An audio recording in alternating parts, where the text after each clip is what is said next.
I just don't know that our Republican colleagues will ever break. This is a cult. It operates like a cult.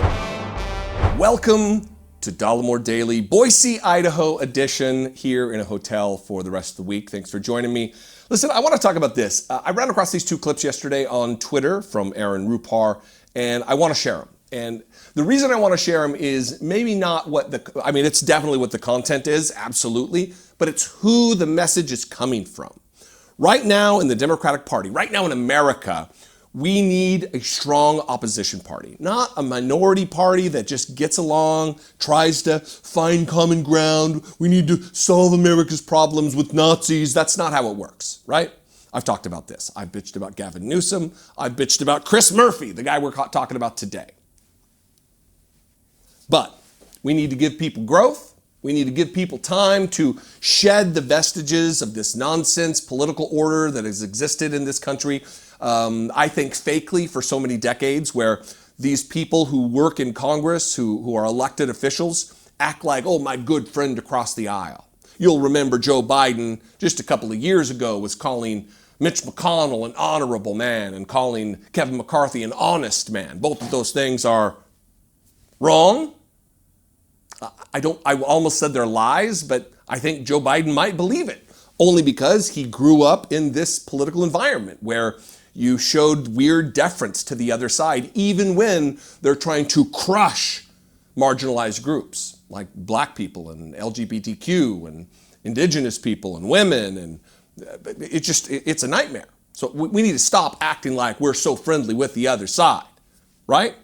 So when someone like Chris Murphy, I'll get to the point here. When someone like Chris Murphy, a moderate, I mean, he's not as moderate, centrist, center-right as a guy like Mark Warner from Virginia, but he's a middle-of-the-road Democrat. One of the better middle-of-the-road Democrats, and this is the evidence of it. When Chris Murphy goes on MSNBC and says he fears for our democracy, that he doesn't believe that we're going to have free and fair elections in the upcoming midterms, it should ring alarm bells in your head, in the minds of other Democrats, like, oh shit, if Chris Murphy's going on TV and publicly declaring this, we have a problem. Anyway, check this first clip out. We'll talk about its contents on the other side. And then I got another one where finally he calls him a cult. But first, the problem with the midterms. Look at the pay to play going on. It's staggering, and it's all out in the open. It's almost as if to say, when you're president, you can do it.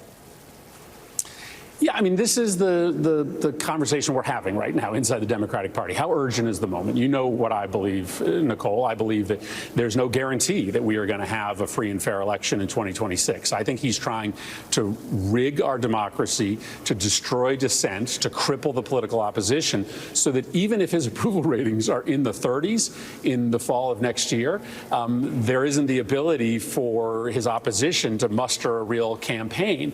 So I think we've got to act with tremendous urgency, and we have to make the corruption and the destruction of democracy the #1 issue. So we've got this crypto regulation bill pending before Congress.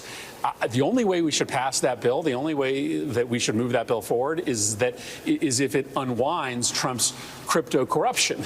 That would be an example of Democrats saying, you know what, we're not going to pretend that this is business as usual. Unless you are helping us stop Trump's corruption and his attempt to destroy democracy, then we're not moving legislation forward. That's the main thing. That's the problem that we should be solving for. And that's a fight that we're going to continue to have, a discussion we're going to continue to have. First and foremost, not a revolutionary idea, right? We've been talking about this for how many years? And this is the problem with many people in the Democratic Party who are in power. It's that they wait so long. I don't want to be a bomb thrower. I don't want to be aggressive like some types. I want to wait. We're going to reserve judgment. We're going to give everybody the benefit of the doubt. How many times have I said we need to stop giving these people the benefit of the doubt? The white supremacists, the white Christian nationalists, the chaos agents, the people who want to destroy the American government. Stop giving these people the benefit of the doubt. So it's not breaking news that there's going to be a problem in the midterms. The breaking news is moderate Democrats are finally waking up, and that should be a lesson for you if you've also been on the fence, reserving judgment, giving the benefit of the doubt, right? When Chris Murphy says, I believe there's no guarantee that we are going to have a free and fair election in 2026, that's a big deal. When he continues, I think he's trying to rig our democracy, to destroy dissent, to cripple the political opposition, so that even if his approval ratings are in the 30s, in the fall of next year, there's an ability for his opposition to muster a real campaign. This is why it's so important for Democrats to be an opposition party, because that is what Republicans fear most. They want to crush opposition. They want to crush any ability for Democrats to organize. And it's all the more reason we need to do so. And if you, listen, Capitol Switchboard, I scream the number all the time, 202-224-3121. That's the number, 202-224-3121. You call your representative, whether they be Republican, whether they be Democrat, and you tell them what you want them to do. They if a Democrat works for you in Congress, and I don't mean like if they're really doing hard work, they work for you. They're your employee. You are their constituent. They represent you. You need to tell them how you want them to represent you. You need to tell them that you are worried about this. That if Chris Murphy is worried about this, they need to be worried about it and get this on their radar. Now, the other clip that I believe, for me, is not as important, because obviously our democracy is very important, but the way we defend our democracy, the way we battle against interference in the 2026 midterms, is by recognizing who the enemy is, who our opponent is, who the threat is, what the threat is. And in this case, the threat is the cult surrounding Donald Trump, with him in the exalted position at the right hand of the Father, like so many evangelicals talk about Jesus being, or the Bible talking about that. But here he is calling it what it is, naming the problem, identifying the enemy, calling him a cult.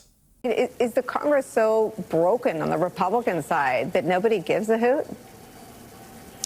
Yeah, I mean, what Trump did in his first term is what he's doing in his second term. He's taking military assets and he's stealing them from the defense of this nation and putting them in service of his attempt to shut down the border illegally, right? Illegally. That's important. I mean, people, when they come to this country under the statutes, are allowed to claim asylum if they're fleeing terror or torture. And they're not allowed to do that any longer, because there's not just border agents there. There's lots of military members who, frankly, should be out fighting terrorist groups that exist in all parts of the world. It's not just MS-13 that presents a threat to the United States. I just don't know that our Republican colleagues will ever break. This is a cult. It operates like a cult. And for the time being, if Donald Trump says black is white or 1 + 1 = 5, the Republican Party is going to agree with him.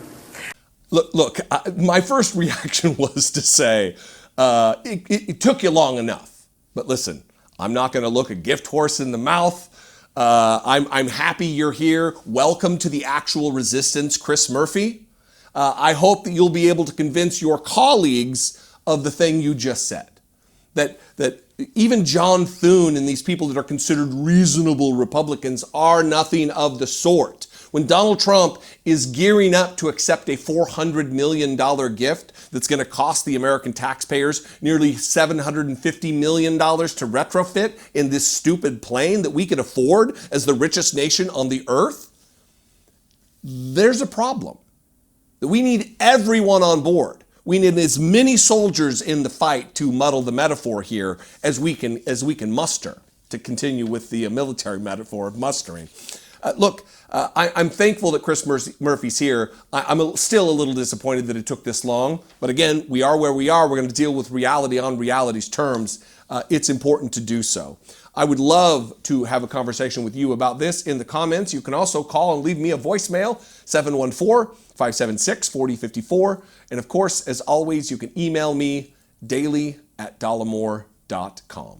Please consider supporting this work right here, even in the hotel room.